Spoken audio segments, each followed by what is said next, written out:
Hello, my YouTube family. This is a story again from Chicken. Well, it's not a story, it's a poem, a poetry. It is from Chicken Soup from the Soul, y'all. And it is by Debbie L. Pettigrew. It's from the Chicken Soup for the Soul, Grieving. Because Chicken Soup for the Soul, Grieving Soul. And I want to share this poem because it touched my heart. And hopefully it'll touch somebody else's heart that is going through that lost your loved one. And you just need to hear something that's going to uplift you. So this is called Being There. It's by Debbie L. Pettigrew. It says, Being There. Do you know of someone whose precious child has died? Perhaps she is a neighbor or friend with whom you can confide.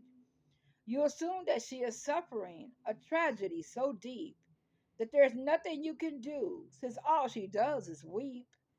You feel that if you can see her, there's nothing you can say that would make her precious child come back or make the pain go away. And if by chance you meet her and have to face her grief, you'll do your very best to make this meeting brief. You'll talk about the weather or the lady down the lane, but you'll never mention her child. That would cause her too much pain. And when their funeral's over and all is said and done, you'll go home to your family and she'll be all alone. She'll go on. She'll be all right. Time heals, or so it seems, while she's left alone to pick up the pieces of her shattered life and dreams. Or you could find you could open your heart and find that special place where compassion and true giving are waiting your embrace. Today I'm thinking of you in a very special way. Or how about I love you and some loving things to say.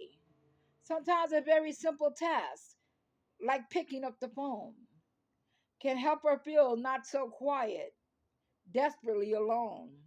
Whatever comes from a genuine heart cannot be said in vain. For the truth is, it's these very things that lessen her great pain. And when you let her talk about her child who is now dead, you'll know this is far greater than anything you've said. So will you reach out with all your soul and let her know you care?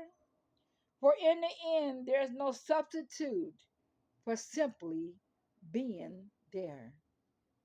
Isn't that wonderful, y'all? And just to have sometimes that person around and know they care as you're going through grief or loss, it feels so good. Just to hear somebody pick up the phone or get a text message or a message saying that I understand or I feel your pain. And I understand it's for those that have lost a child or a loved one, they understand the pain of losing a child. And for those that don't, just to know, just to be there, just to say you care, that you love them and you're thinking about them, you're praying for them. Just those simple words can bring encouragement and peace to a grieving heart. And so this story is by Debbie L. Pettigrew. This poem, is by Debbie L. Pettigrew. And I want to share it from Chicken Soup for the Grieving Soul. I hope it touched somebody today that's going through grief, that's going through loss, and uplift you, encourage you to keep going on. And know that your loved one might not be in the flesh, but they're there with you in the spirit. And just keep the dream alive and know that nothing can separate the love that you have for them that's inside of you, and nothing can take away the precious memories. Thank you. I hope somebody got something out of this. Just know I love y'all, but above all, who? Jesus loves you. Have a great day or night whenever you get this message.